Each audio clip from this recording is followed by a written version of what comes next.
righty, so we are exactly 1 week to go before the midterms. They will be on Tuesday of next week, and voters will say what they think about whether or not the country is on track or is off track and that they want to change direction. Here's a new Washington Post poll that really goes to that question.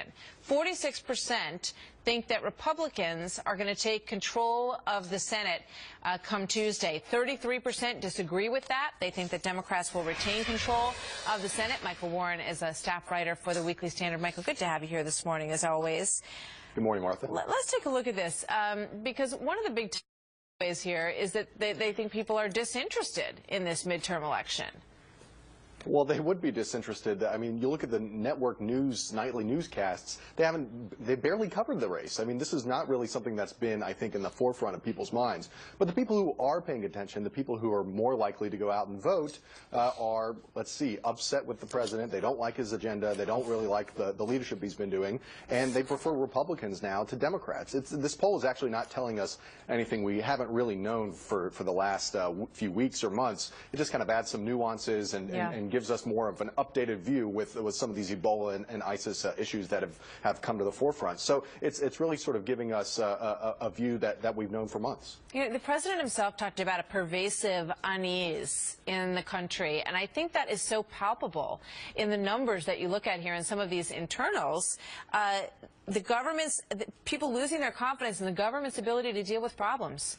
That is on a huge decline over the past few years, 3-to-1 in terms of thinking that the government has the ability to deal with problems. And I think a lot of people feel they've seen that with this Ebola crisis. But let's take a look at some of these states, because we watch, the numbers as they come out every day, trying to read the tea leaves here in these races. Let's take a look first at New Hampshire, Michael, Sure. because this is a brand new poll. This is the first one that I remember that shows Scott Brown actually up. This is within the margin of error, as you can see, but 48 to 47, Scott Brown over Jeanne Shaheen. And let's take a look at the Real Clear Politics average in New Hampshire, which has Scott Brown at 46 and Jeanne Shaheen at 48%. What are you seeing here? Well, this isn't. There have been a couple polls that have shown Brown ahead, but you're right. I mean, this is sort of a new trend, seeing Brown sort of close and even overtake Shaheen. Look, I think that as we saw back in 2010, Scott Brown closes very, very well. This is going to be a really, really tight race up until the end. Jeanne Shaheen's a very popular former governor, but she's been really hurt, I think, by President Obama's record and her support for it.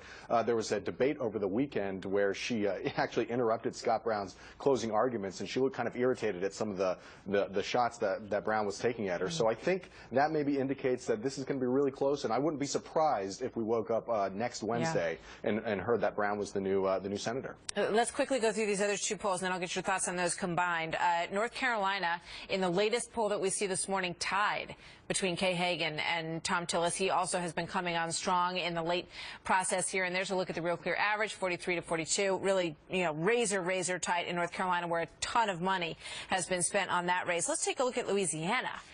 Mary Landrieu having a very tough time against Bill Cassidy. This is the newest poll that we've seen, has Cassidy up by 7 points in Louisiana, and there's the Real Clear average, a little bit tighter gap, but still Cassidy well ahead. Your thoughts on those two?